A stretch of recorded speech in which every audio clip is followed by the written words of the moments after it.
Pole dancing. What image comes to mind when you hear those two words? Is it something like this? Based on your assumption just now, you'd be shocked to learn that I've been a pole dancer for 5 years, and I'm not a sex worker. My initiative is to educate others about the broad spectrums of performances you can see in pole, and how we have a wide variety of people that participate in it, and for it to gain acceptability without removing its exotic roots. I'd like to start with just a little bit of myth busting about the people that participate in this activity. The pole community is comprised of and has people of all ages, sizes, genders, and abilities. It's often misunderstood that this is only for women.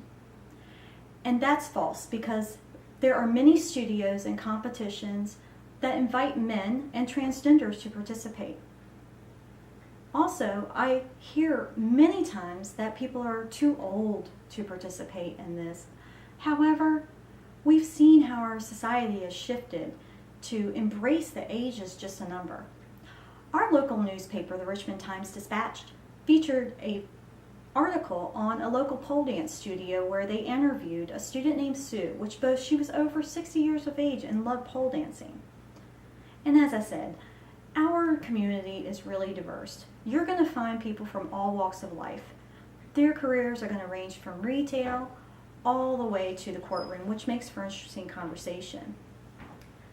Now that we've kind of done a little bit of cleaning up on the misconceptions, let me show you some examples of pole dancing that one might see out there in the community.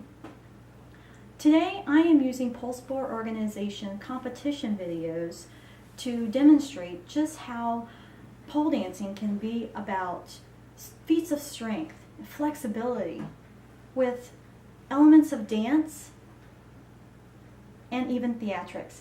This here is Melvin, and he's Pole Sport Organization's male champion winner. I consider him a trickster. Pole Sport Organization has him in as championship level.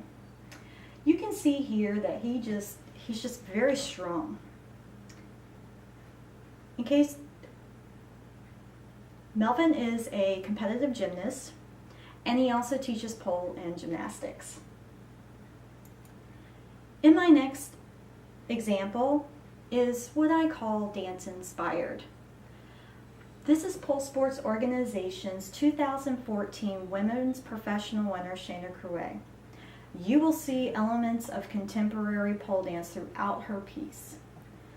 Shayna has extensive background in ballet and contemporary dance. She currently works at the infamous Body and Pole Studio in New York City.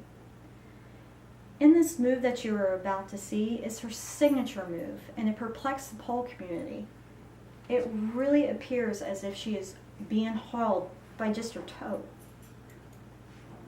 My next two clips are based on theatrical performances. Pole Sport Organization will classify this as artistic dramatic and artistic entertainment. This first artist that you see here is Danielle Romano, and she is 2013 Pole Sport Organization's winner for level 4. Danielle brought to the stage a character called Beast.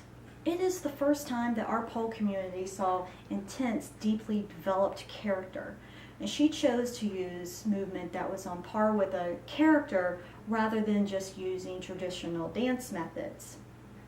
Danielle has studied theater, but interesting enough, she also worked as a sex worker. My last example here is from an artist that's known as the Pole Comedian, and her winning piece for entertainment division. The Pole Comedian has studied theater, and as you can tell in this little clip of her performance, her study of Charlie Chaplin it's just evident. From every single thing that she moves, the way she moves, that interacts,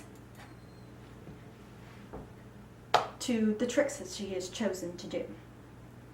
So now that we've seen a little bit of a flavor about pole dancing and what is possible, I do want to address the white elephant in the room per se. You know, Pole dancing has a negative perception because of the prejudice that exists. A lot of times people are uncomfortable discussing their participation in this activity because of that, because it's highly sexualized. And I've listened to psychologists and sex workers in the field talk about how to address this whole situation. And the best advice I was ever given was, just to be thoughtful in our responses and our interactions when we speak about pole dancing, so we can gain the freedom to have a judgment-free zone. With that, I hope that you have found these videos pretty inspiring about what's available and what we can do. And now you see that the pole community is very, very open and active. And I invite you to a pole class anytime. Thank you.